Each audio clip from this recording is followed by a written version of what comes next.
Okay, I've started the recording, so I want to say welcome everybody to today's session entitled Basics of Slide Design for Learning.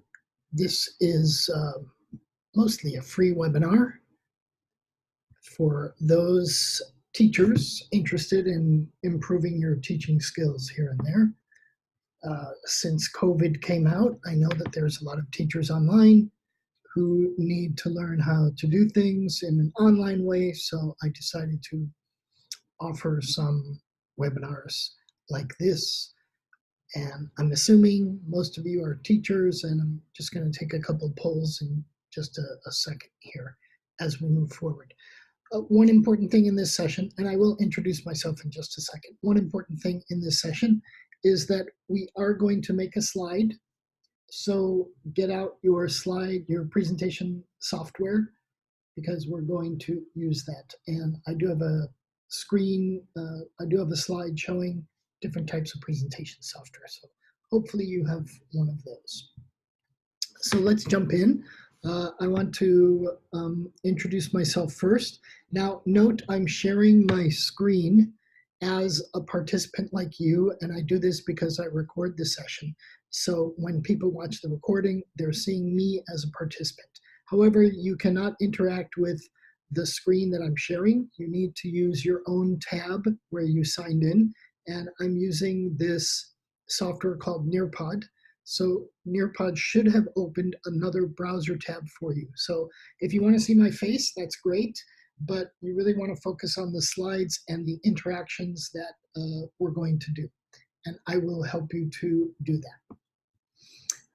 And Elif asks, is it okay to use online software? As long as you have access to some kind of software like Google Slides, which is free, you should be able to put something together, some kind of software together. Okay? And please also note that in the first 15 or 20 minutes, I'll probably be pasting into the chat the information to get into the Nearpod slides. And I'll probably be repeating myself several times, reminding people how to get into Nearpod and use Nearpod. So I apologize in advance for repeating, but people tend to, the reason I wait 10 minutes is people tend to log on even from now for the next 30 minutes or so. We're probably going to get people logging on, and that has already started to happen. So new people, welcome. If you can open your chat, have a look in. We're just starting. I haven't even introduced myself, but we are recording. So you'll want to click on that link that I've just pasted in the chat. That will take you to these interactive slides that we're going to do. So I can introduce myself. My name is Larry Davies. People call me Dr. Larry here in Abu Dhabi. I live in Abu Dhabi in the United Arab Emirates. And I am also SFHEA. SFHEA means a Senior Fellow of Higher Education Academy. I work full-time at a national college in the United Arab Emirates. I've been doing it for about 5 years now. And the Senior Fellow of the Higher Education Academy means I work in a college in higher education. And basically my job is to train teachers to teach at the college level, at higher education level. And being a Senior Fellow of the HEA is a kind of a certification that shows that I'm qualified to teach teachers at the college level. So if you are a primary school teacher or a middle school teacher or high school teacher, it's okay, of course, to attend the session, and you can probably apply the principles and the basics that I talk about in my sessions to your local context. So you don't need to worry about that, but I tend to focus my teaching and energy toward higher education people. So if you're under higher education, don't worry about it. I'm not going to kick you out of the session or anything. Okay, great. So again, just another reminder for the new people who've just come in. If you can check in the chat, I've just pasted again a link to these interactive slides. You'll want to get in there because this session is highly interactive. It's not just me talking the whole time. Okay, if you do have any questions during the session, you're welcome to type them into the chat. I keep it open, I watch it as I'm talking. I've been doing this for a while. I guess I'll talk a little bit more about my background. I have a doctorate in educational leadership. I've been a teacher for over 30 years, mainly a language teacher for English language. I've lived and worked in 5 or 6 different countries. I'm originally from the United States, but I've lived in Japan a long time. I've lived in the UAE a long time. I've lived in Saudi Arabia, in Kenya, in Africa, and in France and in Mexico, which is just south of the United States. So I've lived and worked in a lot of different countries, and I'm happy to work with you online and with people from around the world. And I'm about to find out where you are. Again, if you open the chat up, you can click on the link that will take you into the slides that you're looking at, and you'll want to interact with these slides on your browser, not on the screen that I'm sharing. The screen that I'm sharing is mainly for the recording. And so if you try to interact with what I'm sharing, nothing is going to happen. So please share on your browser tab. Okay, so with that said, we're going to move forward here. And I would like to find out where you are in the world. So I just have a quick little poll here. So just let me know where you're coming in from today. Are you, and I've just put out the continents: Africa, Asia, Europe, Mideast, North America, Mideast, North Africa, North America, Oceania, which is Australia and New Zealand, or South America. So I'm in MENA. I'm going to click that one and scroll to the bottom and click the submit button. And you have about 20 more seconds to do that, so we can find out where everybody is. And I know Asia is a big continent, so we'll see how that works out. Just 10 seconds. And I'm waiting for about 2 or 3 people who are being shy. If you can't vote here, if you weren't able to do that, you can just type in the chat where you're from. Okay. So it looks like for those who answered, we're in 2 regions. The regions being Asia and Mideast, the Middle East and North Africa. That is the Arabic side, so about half and half. And for those in Asia, I know it's a big country, well, a big continent, and you're probably, if you want to type in the specific country you're in, that's great in the chat. I don't mind. So thanks for letting me know some very general information about that. You can type in your country, not the continent, if you'd like. That's fine. Mariam from Pakistan, thank you. Great. Okay, so the next thing I want to know is very simple. This is a tool called Draw It, and we're actually going to use this later, so I want to introduce this to you now. And I want you to assess yourself as an online teacher. So I could have done this as a poll, but again, I want to teach this tool to you. So if you look on the screen I'm sharing, you can see at the bottom of the screen, there are 5 circles. This one highlighted is the pencil tool. The next one is the highlighter tool. Next one is text tool. Next one is the graphic upload tool. And the last one is the eraser. So I'm going to use the highlighter, and I'm going to click on it. And a little color palette and size of the highlighter comes up. On the left here, this is the size of the highlighter. So I'm going to choose maximum size, and I'm going to choose the yellow color. Then I'm going to click on that tool circle again, so it disappears. And because I'm an expert at teaching online, I'm just going to highlight that in the yellow color that I chose, just like this. And now that I've done highlighting, I'm going to click the submit button. So if you can do that for me and assess yourself as a teacher, so I know where you are. And you have 4 choices. I'm a novice teacher. I'm just starting, and this is for teaching online, not teaching in general, but just teaching online. So I'm a novice teacher. I'm just starting to learn this. I don't really understand it yet. I'm an apprentice. I'm starting to get it, but I still don't. I still need someone to coach me through it. I'm a practitioner. I can mostly do it by myself, but I sometimes make mistakes or get stuck on a task. Or like me, you're an expert. You understand it well. You can thoroughly teach it to someone else. So again, take your time, highlight, and when you're done highlighting, you can click that big blue submit button in the lower right corner, which I've just done on the share screen.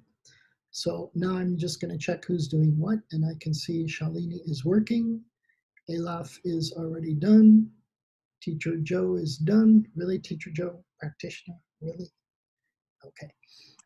We're all teachers at heart. Yeah, okay. Asma is there submitted. Celine has not started. Ashish has not started. Danya, hopefully you're doing okay. And oh, Celine's in twice, but still, maybe you're having technical problems. If you're not able to use this tool, that's fine. Again, you can just type in a one-word answer in the chat, like expert, practitioner, apprentice, novice. That's okay. Just so I can get your response in there. Shalini, I hope you're okay. I see it's working, but I don't think you've done anything yet. Shubhangi, looks like you're good. Oh, wait, you only circled that you're an online teacher. Shubhangi, can you go back and circle one of the other four? Novice, apprentice, practitioner, or expert? You can do that by clicking Edit Answer on the screen. Like on my share screen, I'm clicking. That brings me back. And then I can, let me get my tool again. And I guess I'm going to choose orange. And again, I'm just going to color a little bit more in expert. And then I can click submit and I'm back there. There you go, Shubhangi's doing it. Okay. So the reason I'm asking you again to do it this way right now is we're going to use this tool later on. So hopefully you'll be familiar with it. Okay, Celine, I see you're working. Danya has submitted. Let's see it come up. Okay, good, thank you. And Ashish, you answered, and Asma, good. Okay, Shubhangi's good. Okay, looks like everybody's done. Oh, yeah, everybody is done. Okay, so I'm just gonna share a couple of screens. You don't know who said what, but I do. This person said novice. I'm not gonna show everybody, but from what I see, there's only one novice.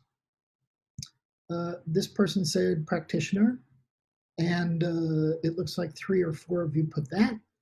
And this person said apprentice, and about 3 or 4 of you put that. And I think that's all. And only one expert, and that's me. Okay, great. Okay, we can move on. So thank you for that.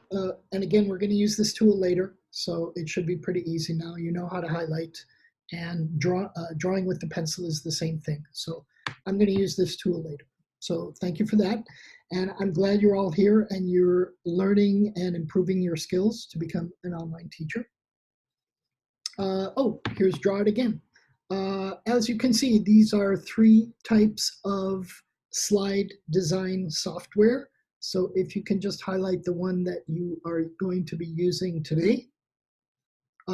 Can we first identify these 3? Do you know this one on the left, what this is called? Can anyone type in the chat the name of this software, presentation software product?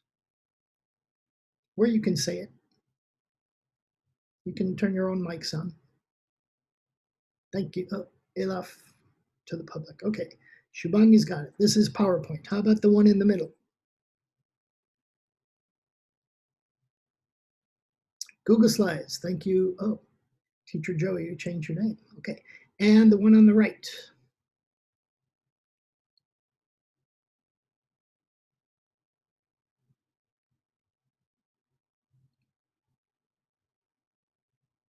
Yes, the one on the right is for the Mac. The question is it for Mac? Yes. The one on the right is what I use. Do you know the name of it? Maybe I'm the only Mac user here. I don't know. Okay, no one is answering, and so it's called Keynote. Keynote. I'll type that in the chat. Keynote, as if you're the keynote speaker of a conference. So I tend to actually develop all of my presentation slides in Keynote. I have a MacBook Pro, courtesy of the college I work for. And oh, you can't see behind me because I have a screen, but I also have my own desktop Mac that I work on from time to time. As it is right now, I'm working from home because of COVID. I assume most of you are also working from home. So it's good to have these kind of tips. All right. So with that said, I like to start with a quote. This is my quote of the day, and it's about design. This is Charles Eames. He's an architect. He says, "The details are not the details, they make the design." And my question to you is, what does he mean? And how is this going to help us today?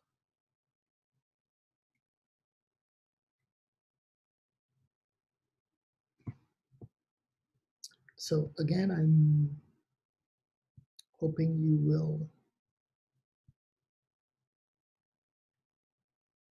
give me some quick answers. What does he mean? The details are not the details, they make the design.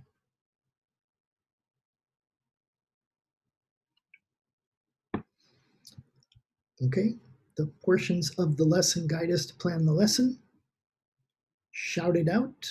Wait, shout it out means your answer? Yes, you can open your mic. You're welcome to open your mic and discuss. Teacher Joe here. What I think it means is that it's the kind of details in the design that really make a good design. I think if you see someone who does good work, it has all the details taken care of. It takes good attention to the finer things, and that's what makes the overall quality of the design. Okay, so paying attention to the details contributes to the overall quality. Or and maybe in a way it is a significant factor of the overall quality. Okay, attention to details is a very significant factor to the overall quality. Okay. One or two more people. Remember, this is participatory. I'm hoping you will participate, not just sit back and listen. And again, there are no bad ideas or wrong ideas here also. This is part of thinking through things and helping you to think about design. Does anyone else want to try? I've heard from two people. Can I hear from one more, please?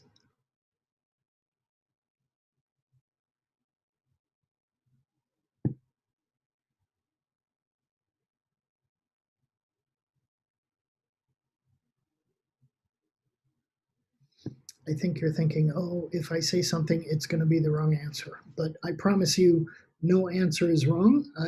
It helps me if you participate with me for me to know what you're thinking about. So hopefully later on you'll be able to contribute a little more. Okay, so let's move on. And I basically have two purposes for today.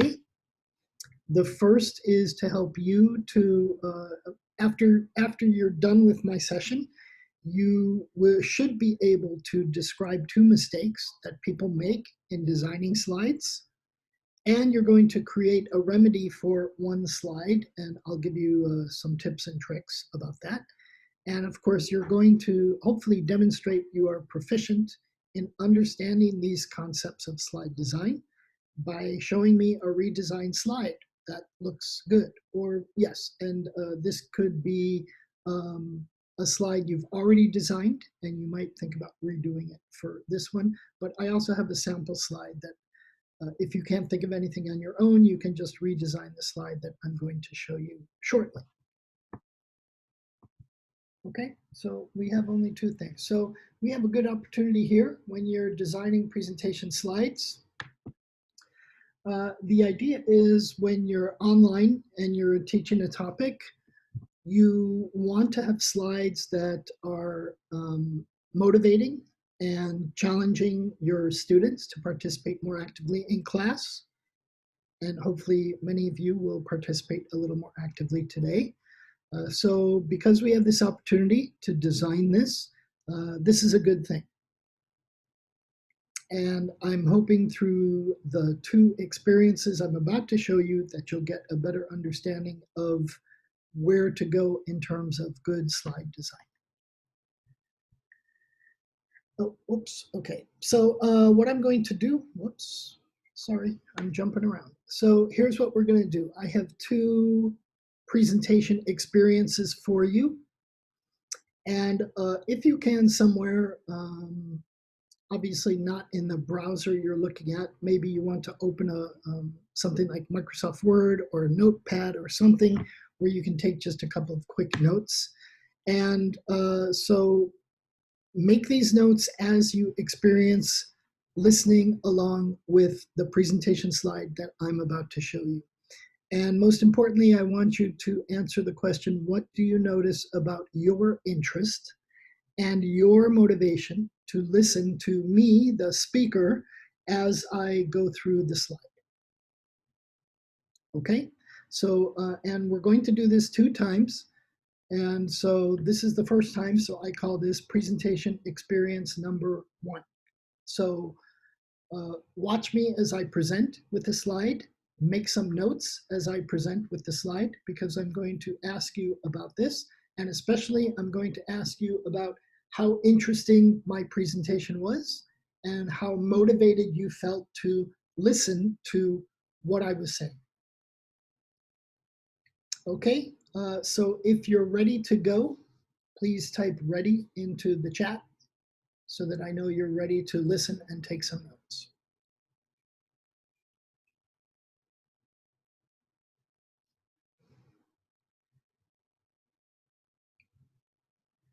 Okay, so you are good. You're willing to at least type ready in the chat. That's good. Hopefully later you can open up your mic and contribute a little more. All right, so here we go. Remember, this is an experience only, but I will talk about this afterwards. So here we go. Okay, so welcome to the slide design session. In this session, we are going to look at some of the basic principles of slide design. I hope you like the session because I've taken the time to prepare some very interesting experiences and events. Actually, at the end of all of this, you'll have a much better grasp on what's needed, not only with slide design, but with storytelling. Yes, there is a relationship between the 2 of them, and I promise you that you'll know how they work with each other. Wait, what? Why are you laughing about something? Well, at least I think you would probably be laughing at this point. How long should I go on with reading every single word on this slide? Okay, I'll stop and move on to the next slide. Thanks for reading along with me.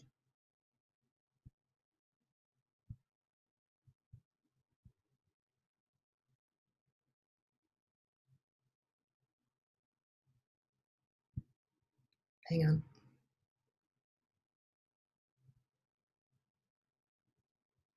Oh, okay. So before we do presentation experience number 2, let me know what you think in the chat.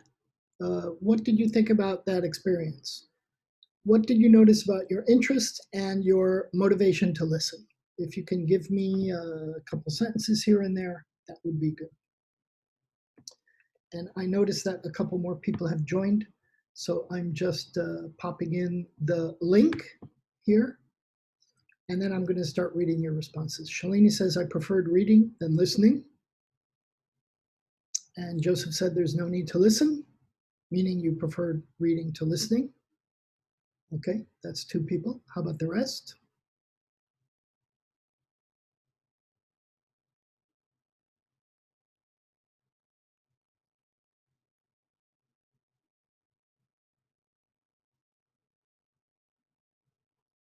Okay, maybe within 2 slides I will be confused and lost.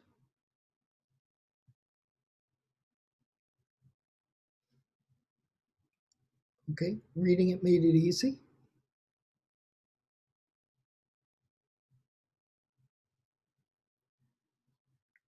Lengthy, you were reading as I was talking. It's a lot of words on the slide, and most of you were just reading the slide or not reading, listening to me. You had a choice, you could do either one, but they were both exactly the same.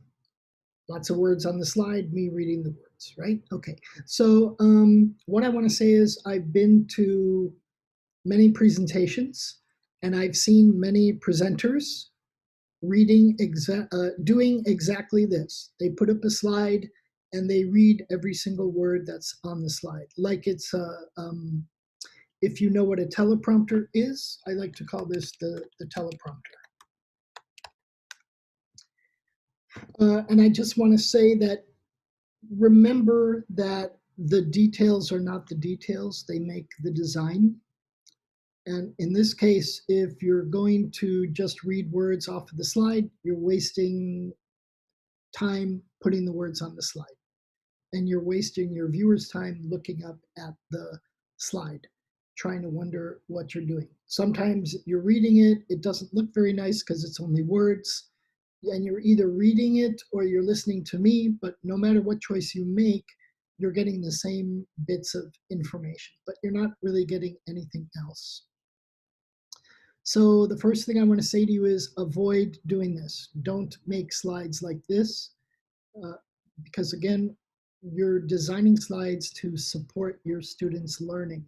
And this type of slide is not going to support their learning. It's going to support them falling asleep. And it's going to support them picking up their smartphone. I guess you can't see it because I have a word book. Picking up their smartphone and doing this during the presentation. And you're going to wonder what's going on. Why are they doing that? Well, they're not interested. They don't need to see the words. They can just listen to you.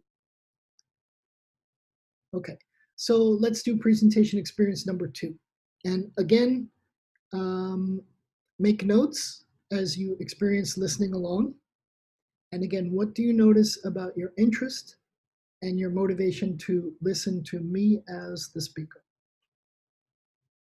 Okay, so if you are ready for presentation experience number 2, just type ready and then we can start. I just want to make sure everybody's focused and ready to go.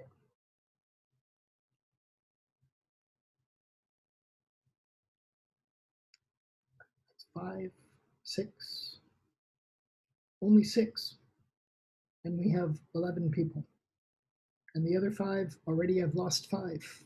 Wow. How about that? Okay, so for you 6 who are ready, great, let's move ahead.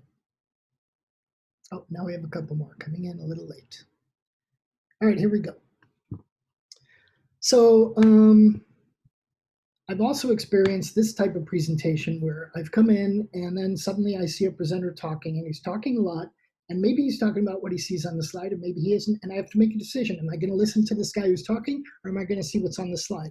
And sometimes I don't know what to do. Sometimes I really can't tell what to do. I get really frustrated and sometimes bored, and sometimes I fall asleep because the guy won't even explain the information that's on their slides. And why not? They should be able to, but they won't. They just go back and they keep on talking about something else, and it has nothing at all to do with the presentation at all. And it really kind of makes me upset more than anything else.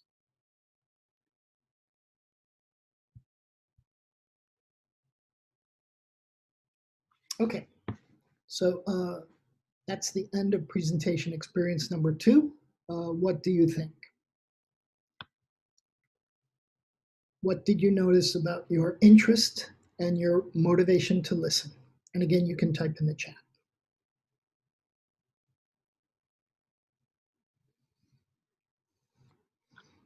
Okay, I could not understand what it's about. Worse than number 1, can you explain? Didn't understand content on the slide, had to listen to me, messed up. You could not read or listen. Okay, anybody else?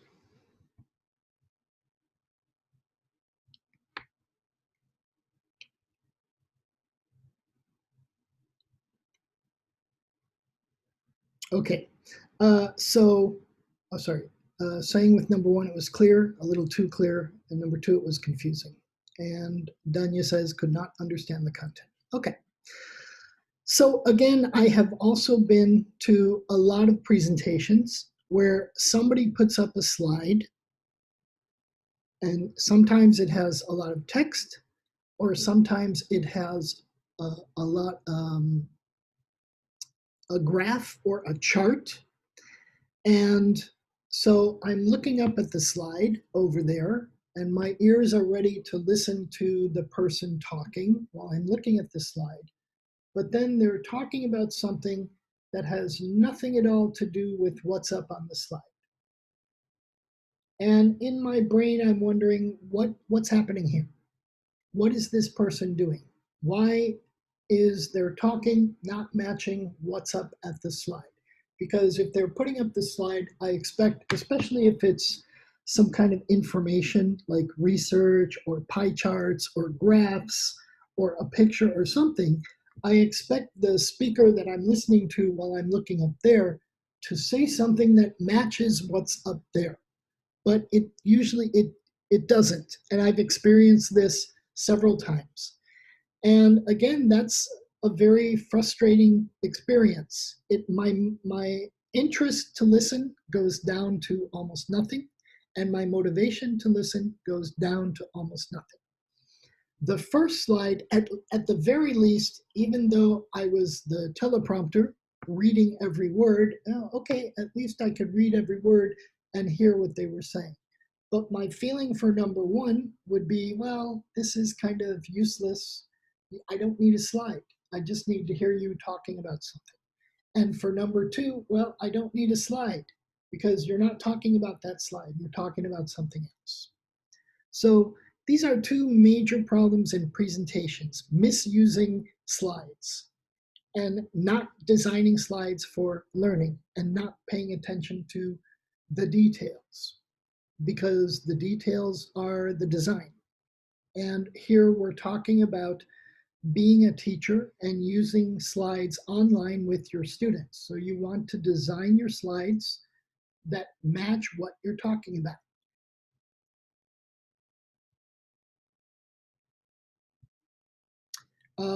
Also, you might have noticed, or you might not, if you look carefully at this second slide at the bottom, you can see words that are not English at all.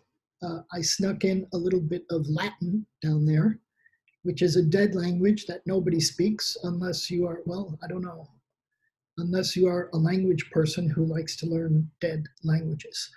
So my intent in experience number two was to get you to focus more on what your brain was saying to itself, which is, what do I do? Do I read the slide or do I listen to this guy? You're making a choice, and probably that confused you a lot, and probably then you just said, you know what, forget it, I don't want to listen or look at anything. So I give up on both of those. Okay, so what I suggest to you is, when you're working with slides, approach designing slides from think about research, doing research with your slides. That is, making an experiment, thinking about the results, making a redesign, and then starting it again. So this we call action research, and I think you should do it with slides, and this is the way you improve your slide design. So the process for action research is real simple. First, you design a slide, and then you use it with your students in a class, in online, however you're going to do it. Then when you're finished with that experience, you need to sit down and think, what did I just experience? What just happened? This is what I call the what of the research cycle. And the research cycle, as you see, it has 3 questions. So the first question is what? And the question usually is, what did I just experience?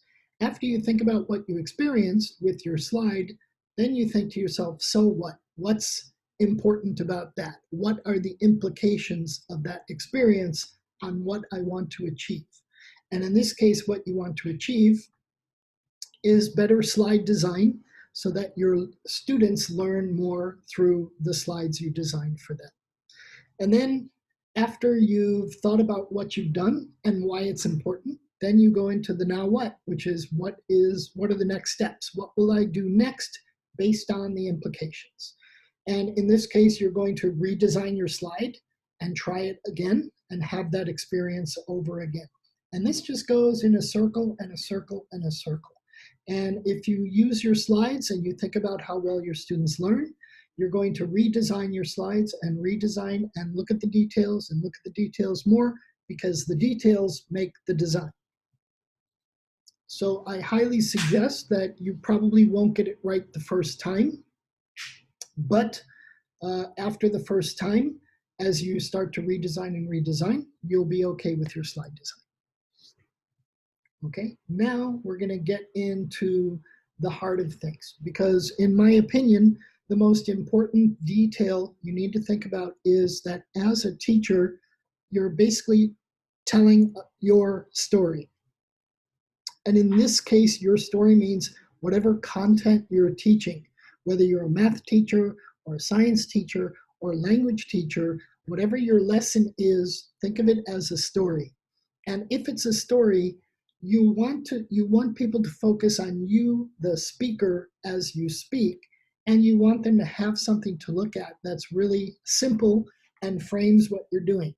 In fact, I'm doing this right now, because right now you're focused on me talking, because you can see a slide that says tell your story, and now I'm matching what the slide says to what I'm talking about, and this is what you want to aim for.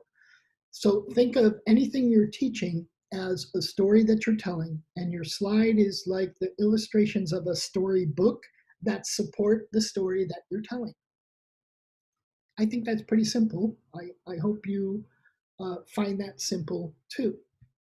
So how to design slides, basically, what I tell people is there are two rules. There are only two rules really to slide design. Rule number one is fewer words on the slide. In fact, as few words as possible.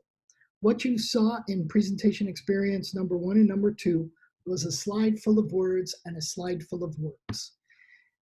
And when you have all those words,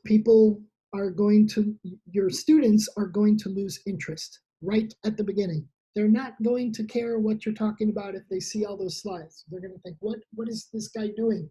What is he talking about? This is craziness. So you want to boil down what you need to say into fewer words. And then rule number two is have more graphics. If you can, every single slide should have a graphic on it. This slide has a graphic on it, doesn't it? It's got this big red flashy thing with an exclamation point. Like, wow, right? That's a big graphic. And this slide has 4 words on it.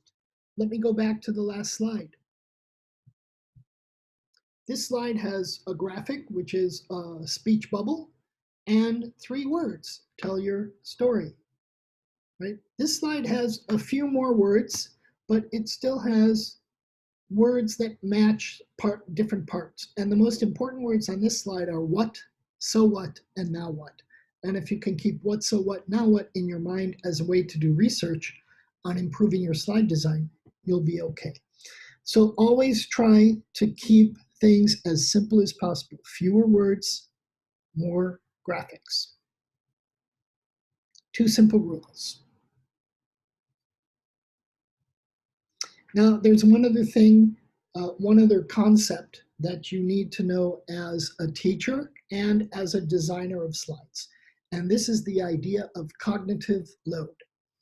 So through the 2 experiences that I gave you, I tried to give you a choice. And in experience number 1, as I read every single word on the slide, your cognitive load was probably very low, because you could read the words on the slide and listen to me because the words matched one-on-one. It didn't take much effort for your brain to do that. You could even have looked away from the slide and just listened to me, or you could have just looked up at the slide and plugged your ears and read the slide as I was reading the slide. So in presentation experience number 1, your cognitive load was a little bit on the low side. However, in presentation experience number 2, you had to make a choice with your brain. Your brain was telling you, okay, what are we going to do? Are we going to read those words on the slide, or are we going to listen to this guy talking? Because what he's talking about and all those words on the slide seem to be 2 different things. And my brain cannot read all those words and listen at the same time. There's only one job I know on earth where people have to deal with listening and speaking at the same time. And these are United Nations workers who do simultaneous interpretation. So, for example, I live in United Arab Emirates. Arabic is the native language here. So if I'm let's say I'm a Arabic and English speaker, I go to the United Nations. I can hear someone talking in Arabic, and I am at the same time speaking English into the mic for the people that don't know Arabic. But while I'm speaking, I also still have to be listening to the Arabic. That takes a lot of focus because the cognitive load of that job is extremely, it's the highest in the world. And in fact, simultaneous translators can only do that cognitive load for about 20 minutes at a time. In other words, you cannot, uh, as you can see in this picture, this man is talking on the phone and he has a marker in his hand and he's making notes, which probably you can do if you're listening on the phone. You can probably make notes, but you can't also then write on a whiteboard. He's holding a laptop in his hand. He's holding a tablet computer in his hand, and he's holding a calculator in his hand. So we can't do this. Our human brain is not able to handle this type of cognitive load. You might have heard of the word multitasking, which I'm going to just type in the chat. Multitasking. And the idea behind multitasking is, yes, you can do more than one thing at once, and maybe more than two things or more than three things. But I promise you, the research shows no, this is not true. We cannot multitask effectively. We can multitask, but it will be very ineffective. Our brain can't do it. We can't take that cognitive load. So again, when you're designing slides, think about exactly what I'm doing exactly with this slide. I have a slide that has two words. It says cognitive load. There's an image of a man with 6 arms, and you've been listening to me talk through, and you have the slide to look at, but now your brain is mainly focusing on me talking, me, the presenter, talking right now. And this is what you need to do when you design a slide. Think of it as telling a story, make the cognitive load easy on your learners, and you'll be there. You'll be doing some great things. Your learner motivation will be high. Their motivation to listen will be high, and their interest will be high if you make it like a kind of a storybook.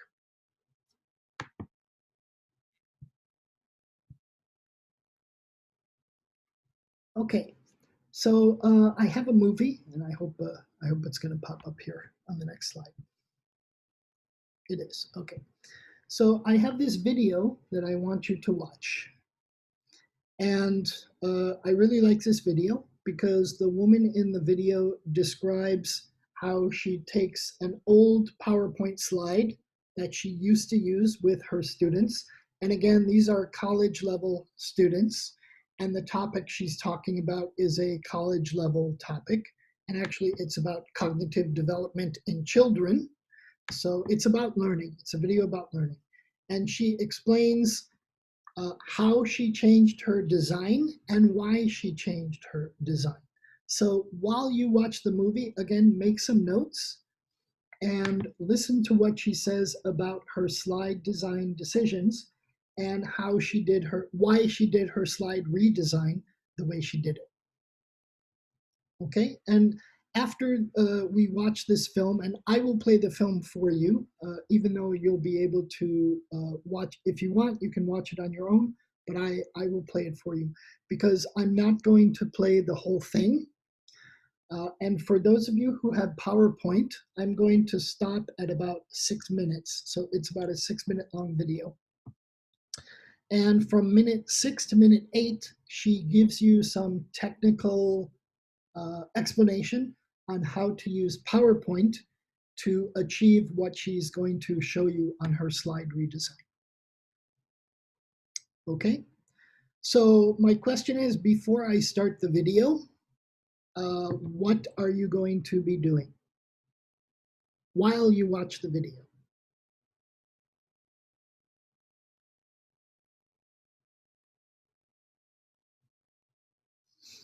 And again, you can just type in the chat.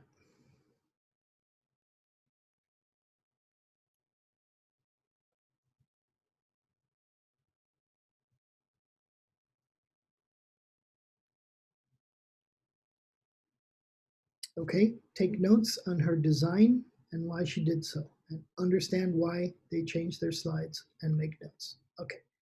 And yes, best of all, to learn how to make perfect slides. I like that answer, best of all. Uh, I really like what she does and what she talks about. And she says it better than me, which is why I want you to watch the video. Okay, so make some notes and think about it, because the things she recommends are things that you are about to think about when I show you a slide that I want you to redesign. Okay, sorry, I never am looking straight in the camera, which is my green light right there. Okay, I tend to look down a little too much. All right, and also it looks like we had a new person just join us, so sorry about this. So the new person, if you look in the chat, I've just pasted in a link to this presentation that I'm doing. It's a little bit interactive, so you'll want to do that. Okay, so for now, let me play this movie. Again, it's about 6 minutes, and just make a couple of notes.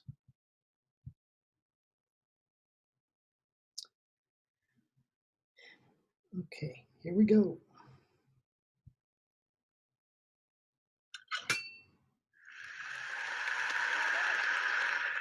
Hi, this is Jennifer Gonzalez. I'm going to talk to you today about how Presentation Zen fixed my bad PowerPoints. By the way, Presentation Zen is the name of a book that she's talking about. And there is also a website called presentationzen.com if you want to get more information. I did not include it today for you to look at, but if you want to check that out on your own, I definitely recommend the website. So here we go. So to demonstrate, I am going to show you an old PowerPoint from back when I thought I was great at PowerPoints. Here's the first slide. I organized my material in outline form, placed it on the slide, and then I made my PowerPoints available to my students so that they could review them later. So, and then I would give them handouts like this sometimes, or just send them the PowerPoint as an attachment. And so this whole process is probably really familiar to a lot of people looking at this, right? According to Presentation Zen, the problem with these kinds of slides is that they really do not require the presenter to be interesting or informative or really even be there sometimes. We make these slides into kind of a script so that they could basically stand completely on their own. If that's the case, then what's the point of presenting them live at all? Why bother to actually talk to your students when we could just give them a PowerPoint and have them read it? Some people would argue that the presenter is really what makes the difference, that even though we might have slides that tell everything, that we talk off the slides and we offer our own personal experiences, you know, and really enliven and enrich the content. But the thing is, with a block of text on the screen, your students aren't exactly going to be captivated. So I'm just going to take one slide from that presentation and I'm going to revise it. I'll show you how I changed it to fit the principles of Presentation Zen. So the point of this slide was to introduce the ideas of Jean Piaget. The two main problems with this slide is that there's way too much text on it, and Presentation Zen emphasizes that we should have as little text as possible on our slides. And also there's no visuals, and many people are visual learners, and so if a concept is going to be memorable to them, we need to put something on the screen that is going to help us remember the concept. A lot of PowerPoint templates have visuals in them, but they're really just decoration. They're not there to help us actually remember the concepts. So the question that Gar Reynolds asks us to be constantly asking ourselves is, what information are you giving in written words that you could replace with a visual? So here's the new version of the slide. It starts with a blank white slide with only a few words. I put Piaget, that's a key term, and cognitive development, which is what he was all about. So the point of the original slide was to explain to students that Piaget's theory tells us that students grow, or that children grow from being very concrete thinkers to very abstract thinkers. So I put a picture of a child holding a pinwheel with the word concrete under it. And when I'm giving this presentation, I would explain for a while before I put anything else up there what concrete thinking is. This is the idea that something only exists if you can actually see it and touch it right in front of you. And then as they mature, children become more abstract thinkers. To show this, I would show the child without the pinwheel in her hand, but instead it's in a thought bubble. She can actually conceptualize of the pinwheel without having it actually in her hand. And that represents abstract thinking. Now here's the big difference with this slide. Apart from the fact that I think it's way more visually appealing than the one before it, when I talk to my students later about Piaget, all I have to do is say to them, the pinwheel, and they're going to remember concrete and abstract. They're going to remember these images.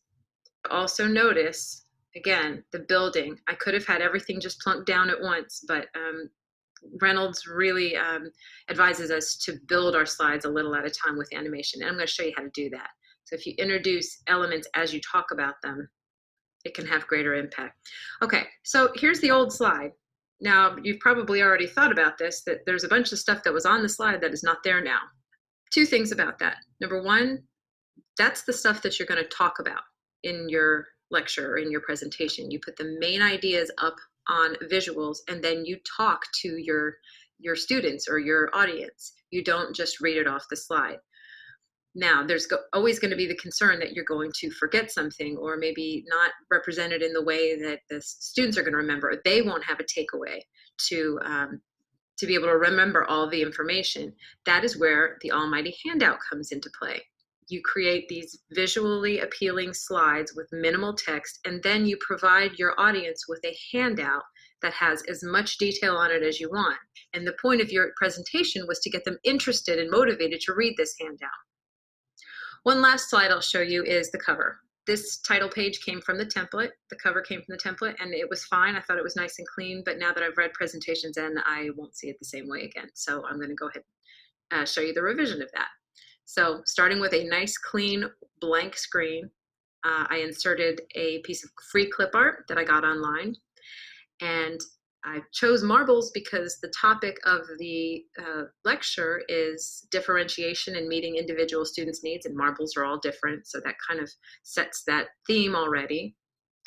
And then inserted two text boxes that give the title of the presentation. And so I'm going to exit out and go into PowerPoint. Okay, and from that part on, she gives an explanation of how to use PowerPoint to build those types of slides.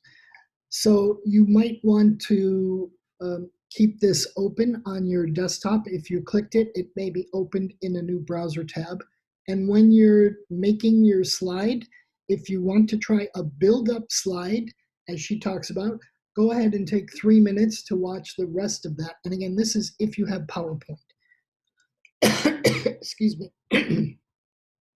She's very specific to PowerPoint in the explanation. So if you have PowerPoint, it's a very useful part of the film. I also recommend her website, which as you saw is called Cult of Pedagogy. And even though I say pedagogy here and there, she has a lot of useful tips and tricks for teachers on a variety of different topics and subjects. So I very highly recommend that YouTube site. It's definitely, if you want some free learning, she's got some really good things on it. Okay, so with that said, we can move on here. And before we build a slide, because now we're at the stage where you're going to build a slide, do you have any comments about what you just saw in this video about the design decisions that she made?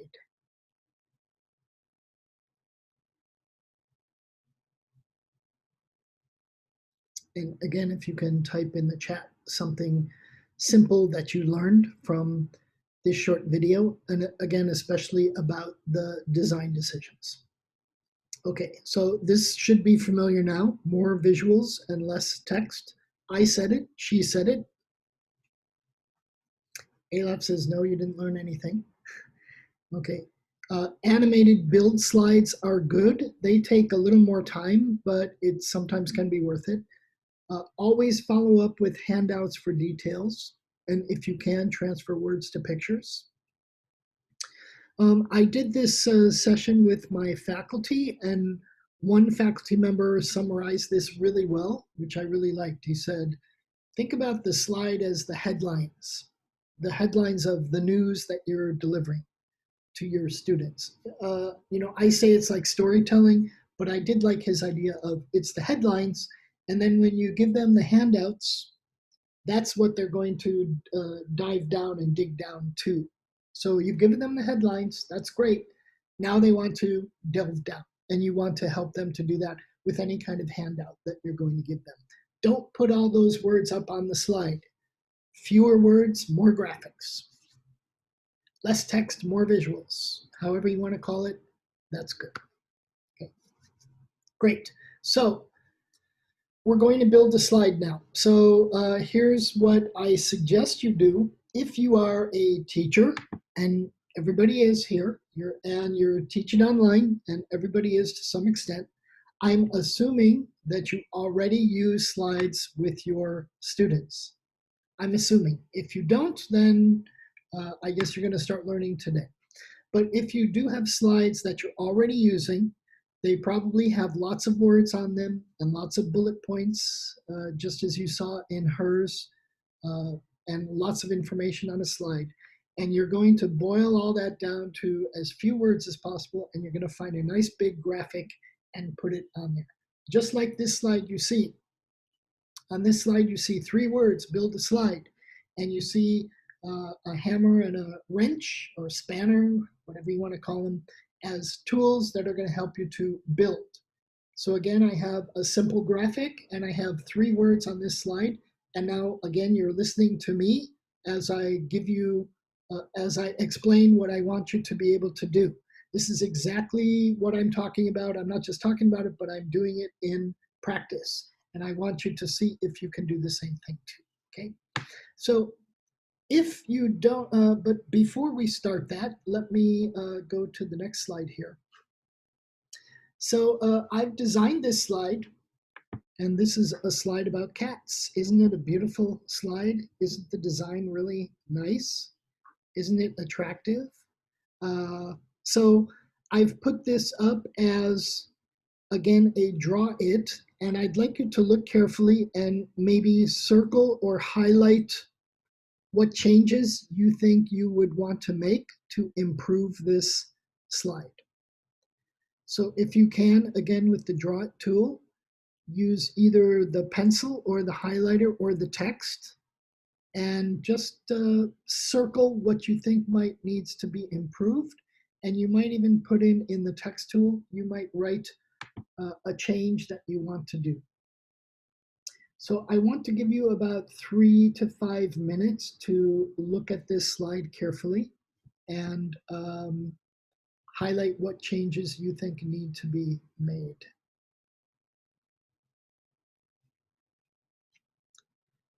And then you might make these changes.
And when you're done with your highlighting,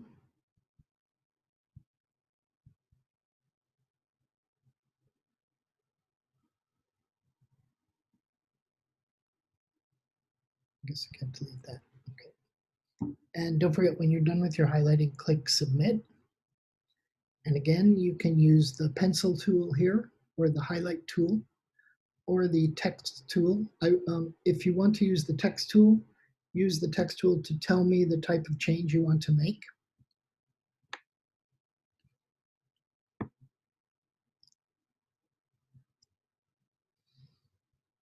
Okay, so let's see how people are doing. Shalini has highlighted one thing and is writing some text. And Elaf is making some notes. Shubhangi, not sure what you're doing yet. We'll find out though.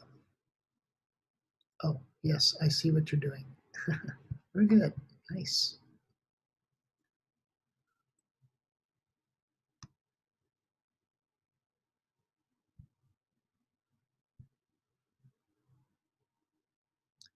Okay, Asma, you're doing good.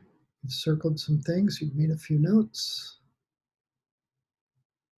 Celine has also circled a few things. I'm not sure, just let me know using the text tool, Celine, why you're circling those things.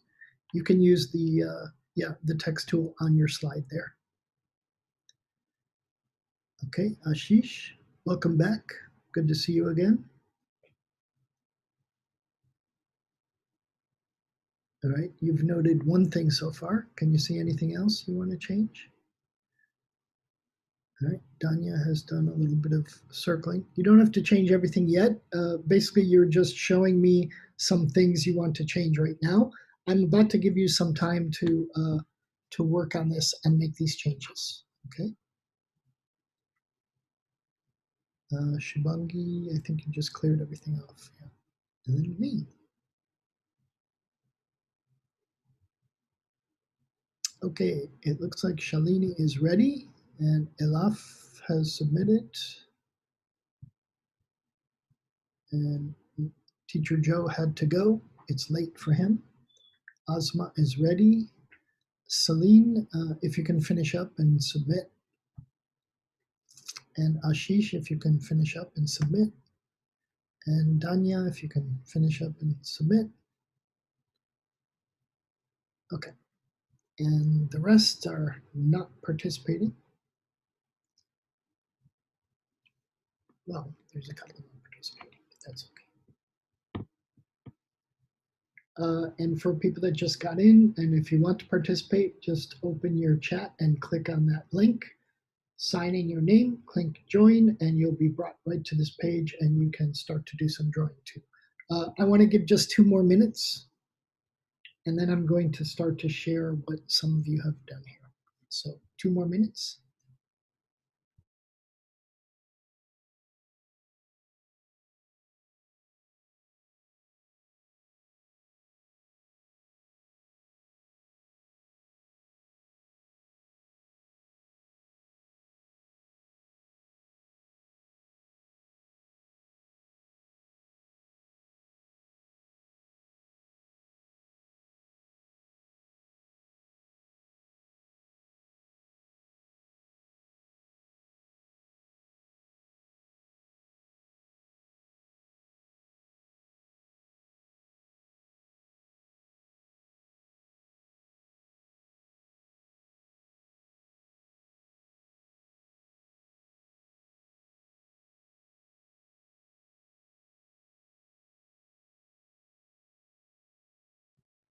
Okay, just 1 more minute.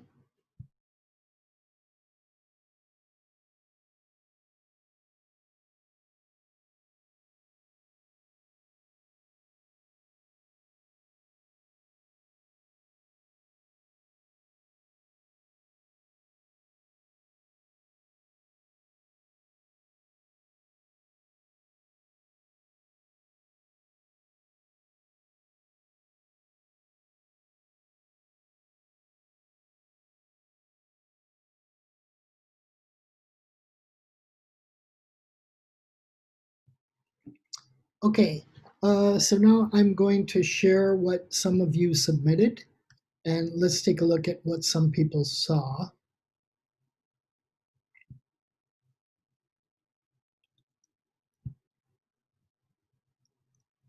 Okay.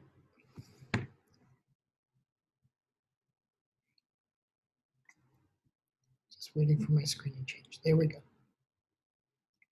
Okay, most of you saw this yellow text on a white background. So this is another small rule, and this is about color, which I didn't talk about yet, but I will right now. Be careful, if you use a white background, you want to have dark text. If you use a dark background, you want to have light text. Be careful of light text on a white background. It's mostly unreadable, so we want to be careful of that.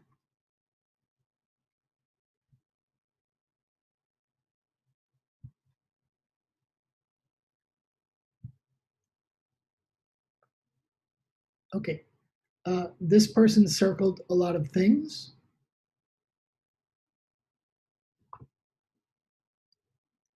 And as you can see, rearrange the graphics because it looks messy. So I hope you will think about that. And the color looks dull, use another color. And there's a whole bunch of different graphics on there. So this person suggests paying attention to the graphics you use and the colors that you use. I think this person agrees with the last person. The same things are highlighted. And I definitely like this one. And even though it's a little hard to read, it says need to use animations.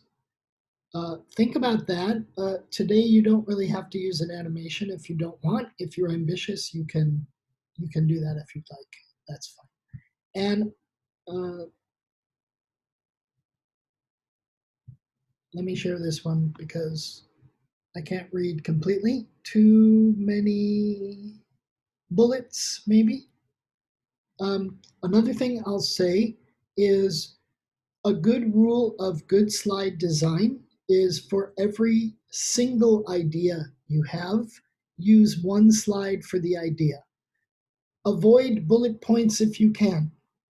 If you have a slide with 7 bullets of information, my suggestion is you make 7 slides, and each slide has 1 bullet of information, but take the bullet away. So 1 piece of information per slide. And again, keep that information short and have some kind of a graphic with it. Okay, so that's pretty much what everybody did. So now we're going to move on into the part where you actually design your slide. I'm only going to give you about 15 minutes to do this. So here's what you need to do. You're now going to go into your presentation slide software. And if you want to look again at the cat slide, if you want to redesign the cat slide, you can.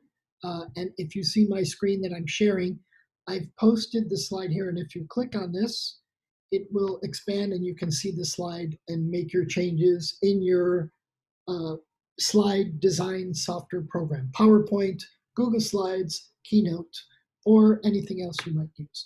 So you're welcome to redesign this slide. And again, there are actually 4 points on this slide.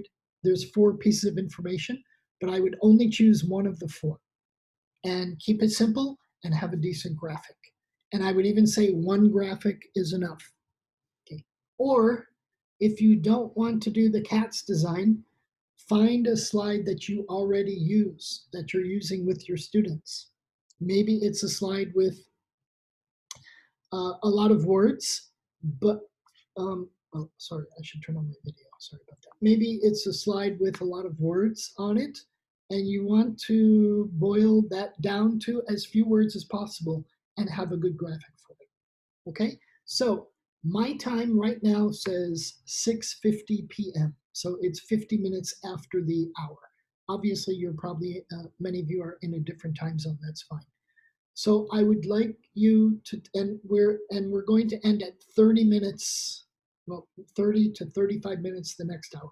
So I want to give you at the most 15 minutes using your slide software and redesign either your own slide or the cat slide. And then what you're going to do when you're done with that is that slide you need to export as an image. So either JPEG, JPG, or GIF, GIF, or PNG, PNG.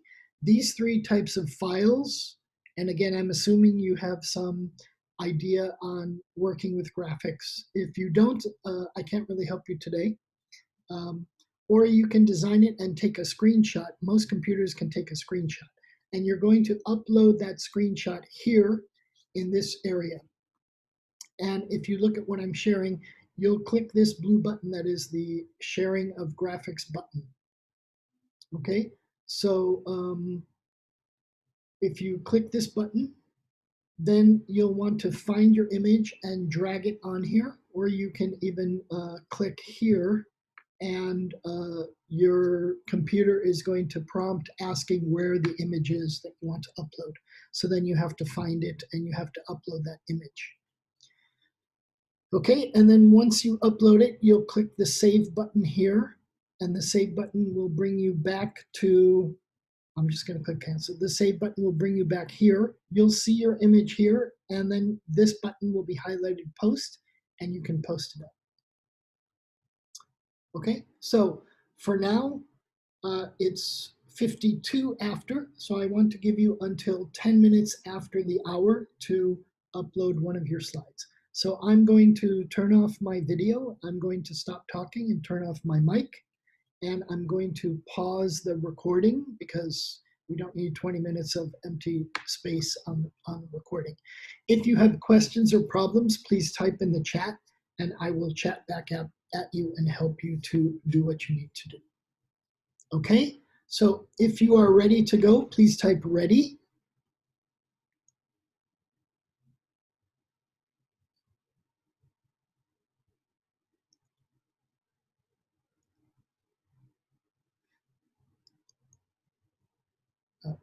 Okay, that's 2 people.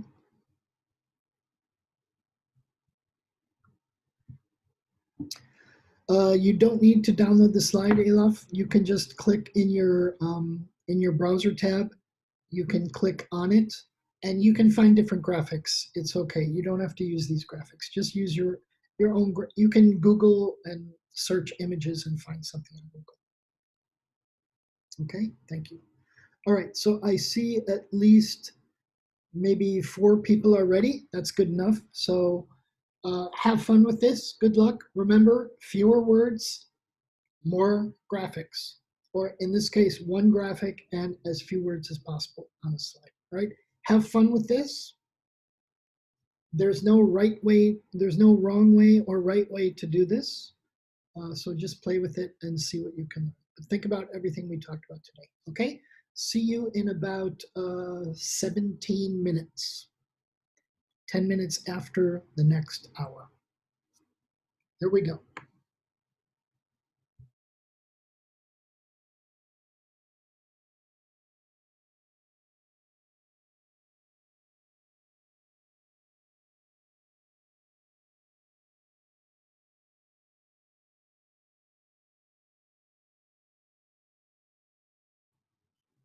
Okay, so we did get a couple people to contribute, so thank you.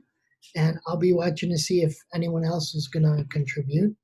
So what I'd like to do is on my screen, my display screen, I'm going to show you one of the slides and I want you to tell me what you think about the slide design on that, okay? So let's look at this one first. And tell me what you think about this slide design.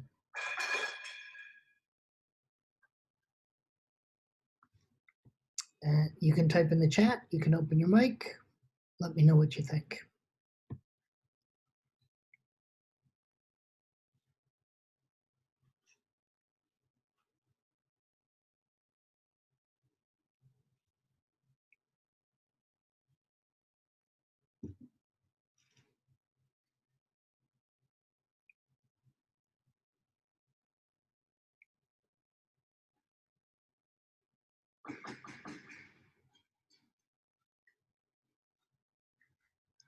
This is where you become the critic.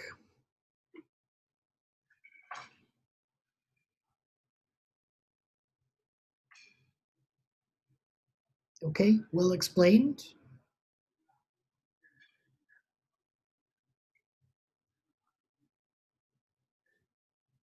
Somebody else?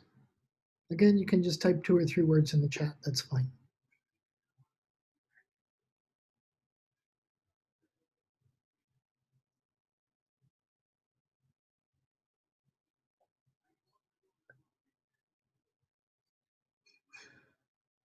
Okay, pyramid's not relevant,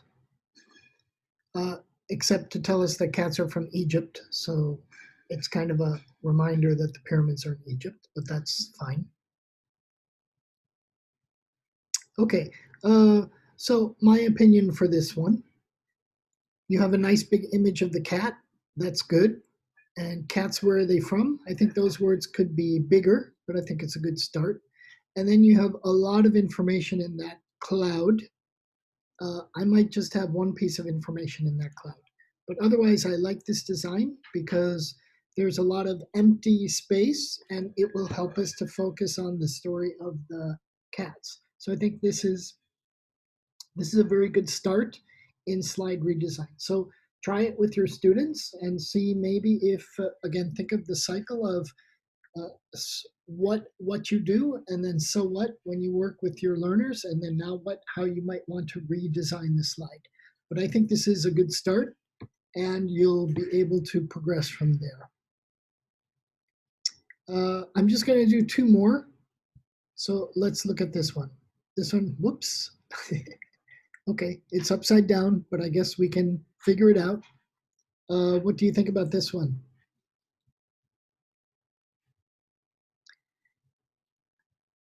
I know it's upside down, but what do you think about the design here? We have a large cat in the middle, and we have the words "cats are active at night."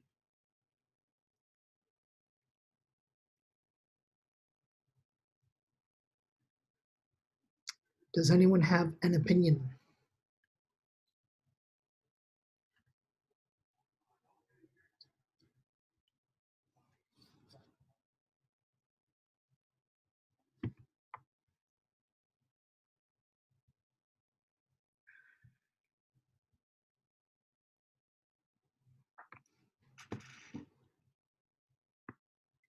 Not attractive as in you don't like the picture, or you don't like the letters, or you don't like the words, you don't like the white space.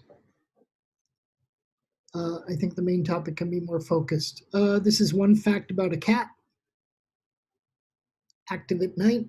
It's pretty focused. It's one point.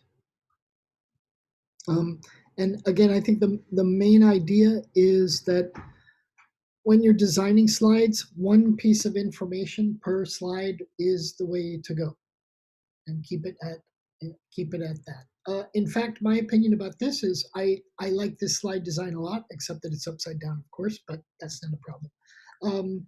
Because the image of the cat is big, it takes up 75% of the slide, and then the information cats are active at night, and it is a cat at night, so the image matches the words. I think I like this one. I think it's a good one, except it's upside down.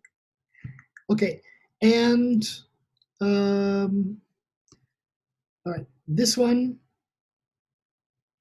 Let me tell you what I like about this one, and something I recommend too. Uh, Imagine that this picture fills up the entire slide. Now, if you look to the left of this cute kitten, or to the right, there's a whole bunch of white space there.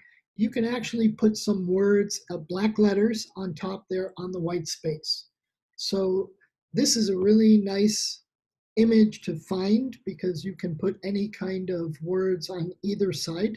And I might just have, I might put something like 400 varieties on the left of this cat. So then I can say, yes, cats, there are about 400 varieties of cats in the world, and they range from long hair, short hair, black, green, whatever, the names of the different cats.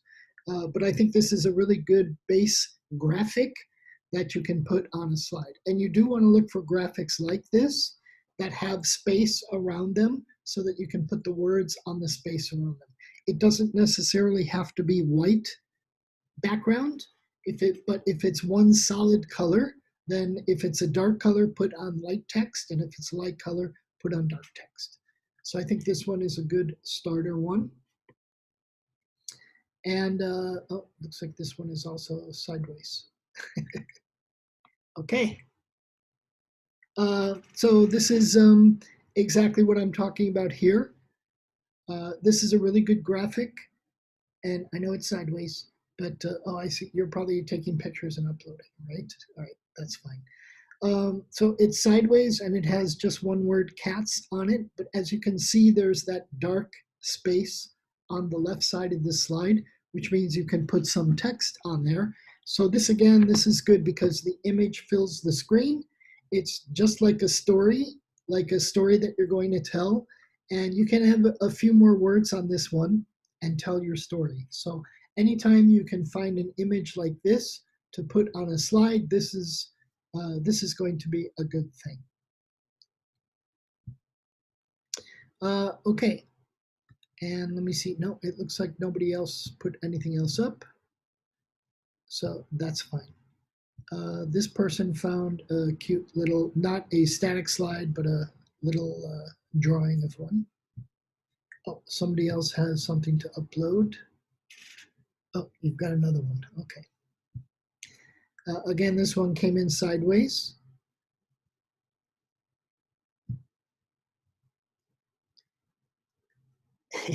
Okay. This one, even though I can't read those yellow letters at the bottom, I'd have to turn my head. Aren't currently available.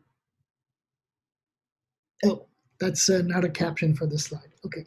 So cats are from Egypt, and there's a cat with a pyramid. What I would recommend with a slide like this is let it fill the entire screen of the slide, because again, if you look at the cat, there's a big blue space up above and to the left, and another big blue space up above and to the right. And that's where you could put, maybe on the left side, you can put cats are, and then on the right side of the cat, on the blue, from Egypt, I would probably use white letters to contrast the blue sky. It makes it a lot easier to read the letters. Then you have your 4 words, which is good, and you have your one large image. So you definitely want to aim for things like that. Okay, thanks for your contributions on that. So I hope that you learned a little bit. So how did you do? How do you think you did? What do you think about that exercise? I did say that this is highly interactive, insightful, etc. Okay. I hope, and again, these are very simple, basic tips that we're talking about today. And you should definitely, if you are a teacher, presentation slide software, you should learn how to use it, because it can really help you to put together what you need to do. Because again, as a teacher, you're telling your story when you're teaching to your students. So you want your slides to be really useful in that aspect. Okay. Now here's a commercial. I can design your slides for you, redesign slides. If you have some slides and you want me to do some design, I'm happy to do that kind of work, because I love designing slides. I don't like ugly slides, just like my title slide here behind me, Basics of Slide Design for Learning.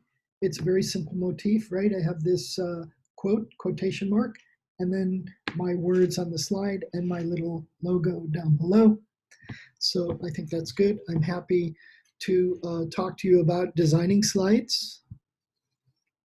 For those of you who came today and who did a donation for the session, I will be sending you a certificate of attendance. Note that I did send out an email. There was some weird glitch, and a lot of people got certificate of attendance without paying, but I don't give certificates for free. I just ask for a really small fee of $6 US for that. So if you wanted a certificate, I'm sorry, but that's a small contribution I'm asking for to issue those.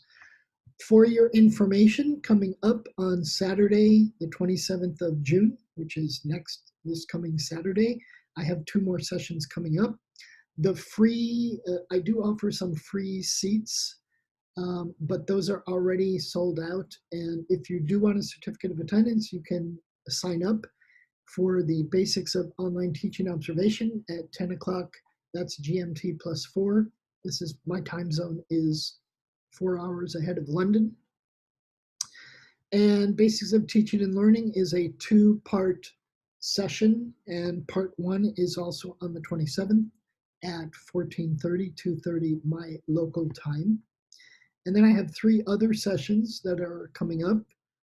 On 5th July, there's Basics of the Growth Mindset, and that's at 5 p.m. my time. And then on Saturday, July 11th, there are again 2 more sessions. And mind mapping is from 11 in the morning. And then Basics of Teaching and Learning Part 2 is from 5 p.m. All 3 of these sessions, there are 5 free seats.